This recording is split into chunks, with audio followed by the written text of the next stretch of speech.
आलसी बेटा। राजू बहुत ही मेहनती किसान था। उसकी बीवी बहुत अरसा पहले ही इंतकाल कर चुकी थी। राजू के दो बेटे थे, चिंटू और मिंटू। दोनों बेटे एक नंबर के आलसी और कामचोर थे। वो दोनों बेटे सारा दिन घर में सोए रहते, ना घर का काम करते और ना ही बाप के साथ खेती में मदद करते थे। ये देखकर राजू हमेशा परेशान रहता। सारा दिन घर में सोए रहते हो। जल्दी उठो चिंटू और मिंटू। क्या हुआ बाबा? मेरे साथ खेत चलो, खेती करनी है। मुझे सोने दीजिए, मैं बहुत थक गया हूँ। अच्छा, ऐसा क्या काम किया जो थक गए हो?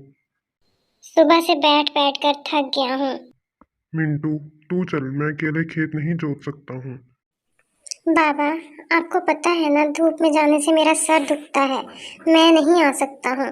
आप किसी और को ले जाइए। लानत है तुम दोनों पर। नौजवान हट्टे कट्टे होकर दिन भर पड़े रहते हो। राजू अपने दोनों बेटों से तंग आ गया था।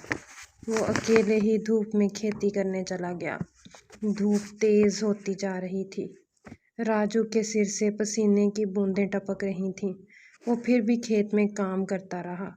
काफी घंटों तक धूप में काम करने की वजह से राजू बेहोश होकर गिर गया। आसपास के किसान राजू को उठाकर घर ले आए। चिंटू और मिंटू अभी तक पड़े सो रहे थे। चिंटू और मिंटू, तुम दोनों किसी काम के नहीं हो। तुम्हारे वालिद खेत में काम करते करते बेहोश हो गए और तुम दोनों सो रहे हो।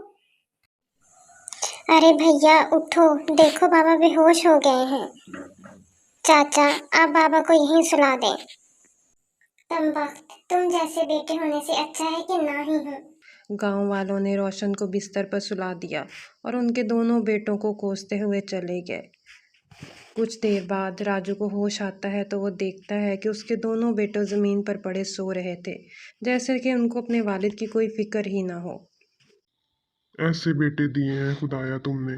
उन्हें तो कोई फर्क ही नहीं पड़ता उनका बाप जिए या मरे। बस बहुत हुआ। जब खुद करना पड़ेगा तो आटे चावल के भाव मालूम हो जाएंगे। बेहतर यही है कि मैं ये घर छोड़कर चला जाऊं ताकि ये लोग खुद कमाना सीख जाए। अरे चिंटू और मिंटू, उठो, मेरी बात सुनो।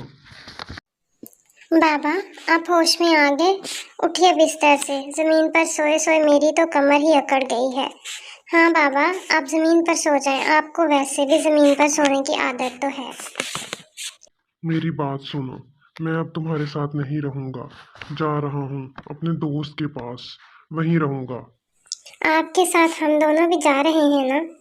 मैं तुम दोनों को पाल रहा हूँ क्योंकि मैं तुम दोनों का बाप हूँ। मुझसे जितना हुआ मैंने तुम दोनों के लिए किया। अब मैं कुछ साल आराम करना चाहता हूँ, इसीलिए जा रहा हूँ। राजू ने चिंटू और मिंटू से कहा। बाबा, फिर हम दोनों कैसे रहेंगे? घर और खेत तुम दोनों के नाम कर दिए हैं। जो चाहे करो, घर में सोए रहो या खेती करो। तुम लोगों की मर्जी, मैं तो जा रहा हूँ। चिंटू और मिंटू को लगा कि शायद उनके वालिद उनको बस डरा ही रहे हैं। उन दोनों ने भी अपने वालिद की बातों पर ज़्यादा ध्यान नहीं दिया। अगली सुबह राजू घर से चला गया बिना कुछ कहे। प्यारे बच्चों, अगर इस कहानी का अगला हिस्सा आप देखना चाहते हैं तो मेरे चैनल को सब्सक्राइब करें, वीडियो को लाइक और शेयर कर दें, बेल के बटन को प्रेस कर दें ताकि जब भी अगला हिस्सा अपलोड हो तो आपको फ़ौरन से नोटिफिकेशन मिल जाए। अपना ख्याल रखिए। अल्लाह हाफिज़।